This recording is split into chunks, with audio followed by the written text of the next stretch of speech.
আর্নাবের জ্ঞান ফিরেছে কিছুক্ষণ আগে। সাগর, মুন্না সহ তার কিছু বন্ধু তাকে ঘিরে রয়েছে, কিন্তু আর্নাবের চোখ খুঁজেছে অন্য কাউকে। সাগর আর্নাবকে বলে, কেমন আছিস তুই এখন? মাথায় কি এখনো ব্যথা আছে? আর্নাব উত্তর দেয় না। আচ্ছা, দুর্জয় কোথায় রে? ওকে তো দেখছি না। সাগর কিছু বলার আগে মুন্না বলে, দুর্জয়কে তো পুলিশ অ্যারেস্ট করেছে। আহনাফ হতাশার শ্বাস ফেলে। সাগর বলে, তুই চিন্তা করিস না, আঙ্কেল ঠিকই ওকে ছাড়িয়ে আনবে। আহনাফ বলে, এটা তো জানি আমি, কিন্তু আচ্ছা, রূপো কি আমায় দেখতে আসেনি? কই না তো। আহনাফের এবার ভীষণ মন খারাপ লাগে। রূপকথা তো তাকে ভালোবাসে, আজ তো মেয়েটা ভার্সিটিতেও এসেছে, তাহলে ওর এরকম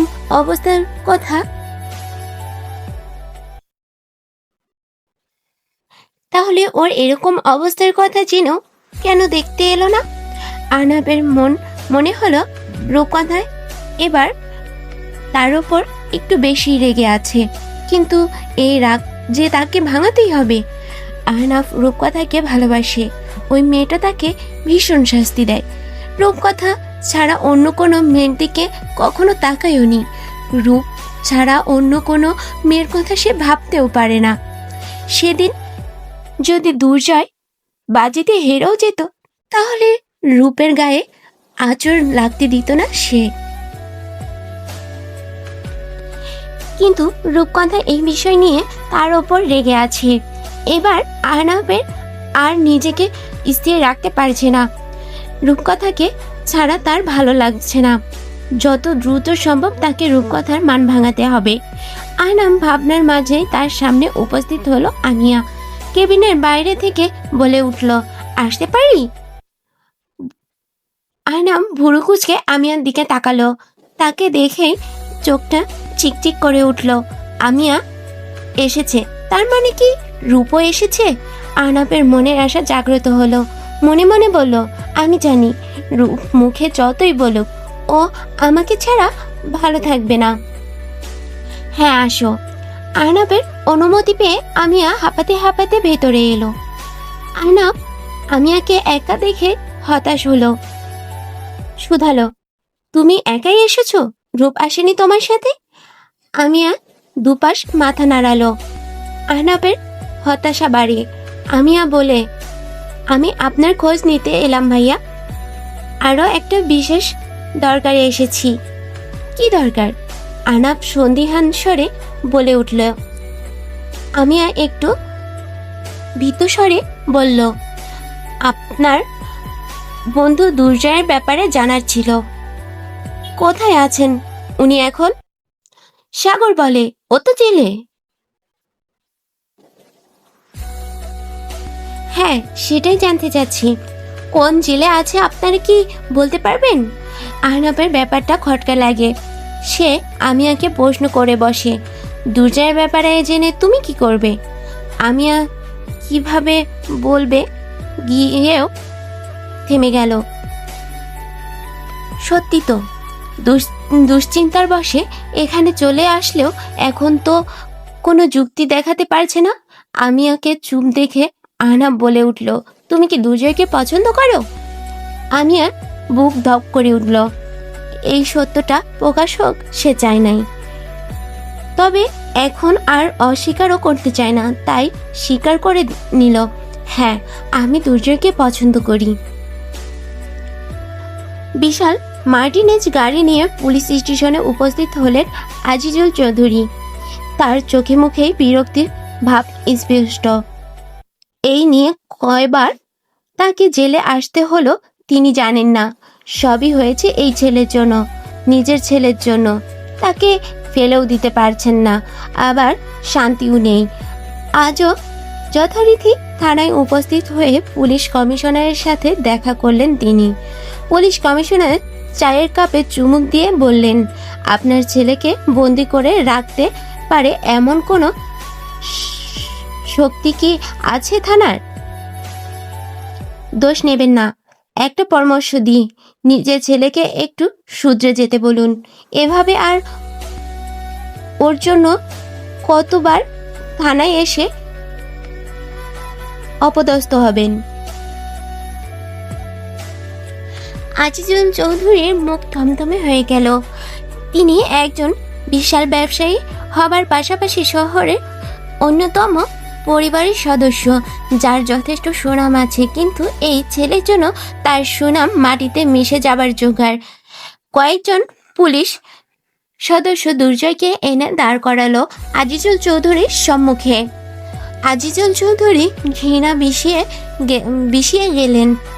দুর্জয় পুলিশদের থেকে হাত ছাড়িয়ে নিয়ে বলল, কি বলেছিলাম না, কি বলেছিলাম? কারোর বাপের শক্তি নেই।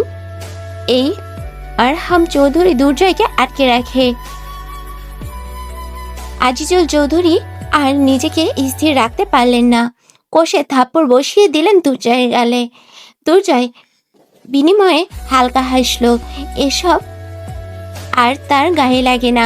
আজিজুল চৌধুরী এতেই ক্ষান্ত হইলেন না, তীব্র আক্রোশে বললেন, তোমার জন্য কি আমি একটু শান্তি পাবো না? তোমার মা নিজে একা মরলেন কেন? তোমাকে নিয়ে মরতো, তাহলে আমি একটু শান্তিতে থাকতে পারতাম। দুর্জয় বাঁকা হেসে বলল, মা চাইনি তুমি শান্তিতে থাকো, তাই তোমার চির অশান্তির বন্দোবস্ত করতে আমাকে রেখে গেছে। আজিজুল চৌধুরী বিড়বিড় করে আরো কিছু কটুবাক্য বললেন। দুর্জয় সেসবকে পাত্তা না দিয়ে বলল, জনাব, আপনার কাজ শেষ হয়ে গেছে, এবার আপনি আসতে পারেন। আজিজুল চৌধুরী কিছু বলতে গিয়েও থেমে গেলেন, স্থান ত্যাগ করলেন দ্রুত। যাওয়ার আগে হুমকি দিয়ে বললেন, এটাই শেষবার, এরপর আর কখনো এই আজিজুল চৌধুরী তোমাকে জেল থেকে ছাড়াতে আসবে না।